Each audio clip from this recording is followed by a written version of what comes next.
Most people think South Korea is one of the most conservative countries in Asia. Imagine walking into a modern gallery in Seoul and seeing an exhibition that leaves thousands of tourists completely speechless. Some visitors call it shocking, others call it art. But the real question is, why do locals barely react at all? Today, we're uncovering the fascinating cultural story behind South Korea's most surprising art exhibitions. And the answer is far more complex than most people realize. Stay until the end, because what you discover may completely change the way you think about art, culture, and the human body. The picture in the mind. What tourists expect from South Korea. Before a journey ever begins, it starts in the mind. For travelers heading to South Korea, this mental preparation often involves learning a set of gentle rules. They read about the importance of bowing as a sign of respect. They learn to use two hands when giving or receiving something. They are told to keep their voices low on public transport and to take off their shoes before entering a home. These are the small important customs that paint a picture of a society that values harmony, order, and a deep respect for others. They are the building blocks of a visitor's expectations. This image of South Korea is often reinforced by its global reputation for discipline and tradition. The world hears stories of a demanding work culture and a rigorous education system. The enduring influence of Confucian values, emphasizing family, respect for elders, and social harmony, seems to support this picture. Tourists arrive expecting to see these principles reflected everywhere, from the way people interact on the street to the art they create and display. This creates a strong, though incomplete, mental framework. The traditional clothing, the hanbok, is known for its graceful flowing lines that cover the body. Historical dramas often portray a society with strict codes of conduct between men and women. The quiet rooms. What modern galleries actually show. Stepping into a contemporary art gallery, Samcheongdong, Hongdae, is like entering another world. The noise of the city fades away, replaced by a profound and intentional quiet. Here, in these clean, well-lit spaces, a different side of the Korean story unfolds. The art is not always what an outsider would predict. Modern and contemporary artists in Seoul are engaged in a global conversation, and they use a full, unrestricted vocabulary to express their ideas. This includes the human body, often presented in its most natural, unclothed state. The work is not hidden away. It is the focus. The atmosphere in these galleries is one of contemplation, not scandal. The pieces are curated with immense care. A sculpture might sit in the center of a room, its form speaking of strength, fragility, the simple fact of being human. For the artists and curators, the body is not inherently shocking or sexual. It is a medium, like paint or clay. It is a vessel for stories about identity, memory, society, and the deeply personal experience of living in a rapidly changing world. Visitors who arrive with a fixed idea of Korean conservatism might feel a sense of dissonance. They may see a group of elderly Koreans observing a challenging piece with quiet interest, or students sketching a nude sculpture in their notebooks. A canvas of change. A short history of Korean modern art. To understand the art on the walls today, look back at the pages of history. Modern Korean art is deeply intertwined with the nation's turbulent journey. For much of the 20th century, Korea endured immense hardship, colonial rule, a devastating war, decades of authoritarian government. During these times, art became more than aesthetics. It became a powerful, sometimes dangerous tool for expressing dissent, preserving identity, dreaming of freedom. It was a quiet rebellion. In the 1960s and the 1970s, under a strict military dictatorship, Dansaikwa, monochrome painting, emerged. At first glance, the work seemed abstract and neutral. For artists, the repetitive, meditative process became spiritual resistance against a repressive society. Around the same time, artists used their bodies in performance art, testing physical limits to comment on political and social suffering. The body became a canvas, a symbol of oppression, a symbol of resilience, a silent scream against injustice. The 1980s brought the pro-democracy movement and Minjung Misul, people's art. These artists used graphic imagery to tell the stories of farmers, laborers, student protesters. They wanted art to be a voice for the voiceless. As South Korea transitioned to democracy and experienced rapid economic growth, the miracle on the Han River, the art world changed.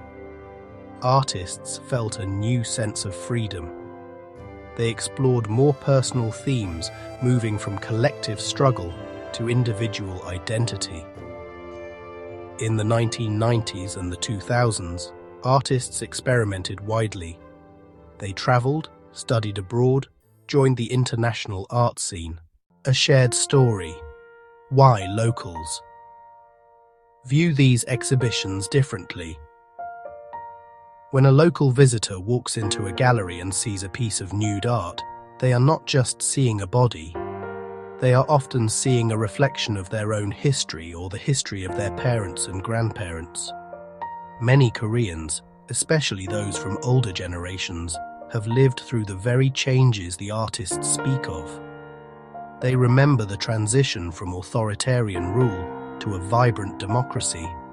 They witnessed the country transform from a post-war nation into a global economic powerhouse. This shared experience provides a powerful, unspoken context for understanding the art.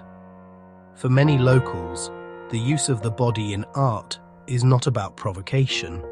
It is a language that speaks of things that are often left unsaid in daily life.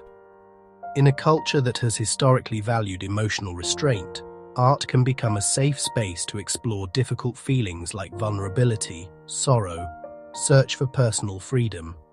A nude figure might not represent sexuality, but rather a universal human state. The feeling of being exposed, facing the world without armor. Museums and galleries in Korea play an active role in bridging this understanding. Curators, educators. They work to provide context through wall texts, audio guides, public talks. They explain the artist's background and intentions, connecting the work to broader social or historical themes. This framework encourages viewers to look past the surface.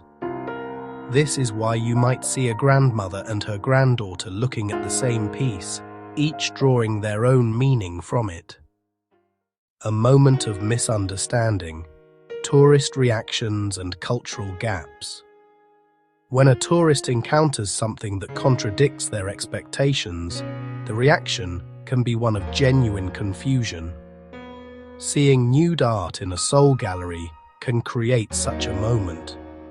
Armed with the idea of a conservative society, a visitor might interpret the work as rebellious or even disrespectful. They might whisper to their companion, take a quick, almost furtive photograph, or simply turn around and walk out. These moments of misunderstanding often find a voice online. A visitor might post on social media, expressing their surprise. "I never expected to see this in Korea." Such posts can trigger a cascade of comments, with some agreeing and others criticizing the tourist for their narrow perspective. The digital world can amplify the initial shock, turning a personal experience into a public debate. But it rarely captures the quiet, contemplative atmosphere of the gallery itself or the deeper intentions of the artist. One of the most common mistakes is to see a single exhibition as representative of the entire culture. South Korea is not a monolith. It is a complex, layered society where many different worlds coexist. The same city that holds ancient palaces and serene tea houses is also home to indie musicians, avant-garde filmmakers, and boundary-pushing artists. The most enriching response is to pause and embrace curiosity. Ask questions, read the small placard, observe how others are reacting. Walk slowly and let surprise settle into thought. Art is an invitation to learn, beyond the surface. The deeper meaning behind the exhibitions. The nude art found in Seoul's galleries is rarely just about nudity. When you look beyond the surface, you discover these works are often profound acts of communication. For many artists, depicting the body can be a powerful act of reclaiming it, especially women reclaiming their bodies. This is my body, and this is my story. It's a declaration of agency, a statement about self-ownership and the right to define one's identity. These exhibitions also serve as a form of collective therapy, a way for a society to process its past. In decades of rapid industrialization and political upheaval, there was little time for personal reflection. The focus was on survival, progress, national rebuilding. Feelings were often suppressed for the collective good. The art gallery can become a space where this suppressed history is gently unpacked. An artist might use the body to explore trauma, loss, healing. This art signals a society growing more open and confident. It suggests culture is mature enough to engage with difficult subjects without moral panic. There's a growing appetite for art that challenges. Younger generations, raised in a more democratic, globally connected Korea, are exploring life, love, the self. Ultimately, the body becomes a landscape of human experience, political struggles of the past, personal anxieties of the present, hopeful possibilities of the future. So, it's really about dialogue and depth. A society in dialogue. What this reveals about modern South Korea. When you step back and piece together the tourist's surprise, the artist's history, the locals' quiet understanding, a clearer picture comes into focus. It is a nation of fascinating contrasts, ancient traditions, cutting-edge modernity, actively influencing one another. It is a society that can uphold Confucian values like respect and family, while fostering a vibrant art scene that questions every convention. The quiet rules, the bold art, are not contradictions. They are two parts of the same complex, evolving story. The art galleries of Seoul act as a mirror, reflecting this ongoing dialogue. They are spaces where unspoken tensions and transformations can be made visible. So the next time you find yourself in a gallery in Seoul and you encounter something you did not expect, try not to see it as a shock. See it as a gift.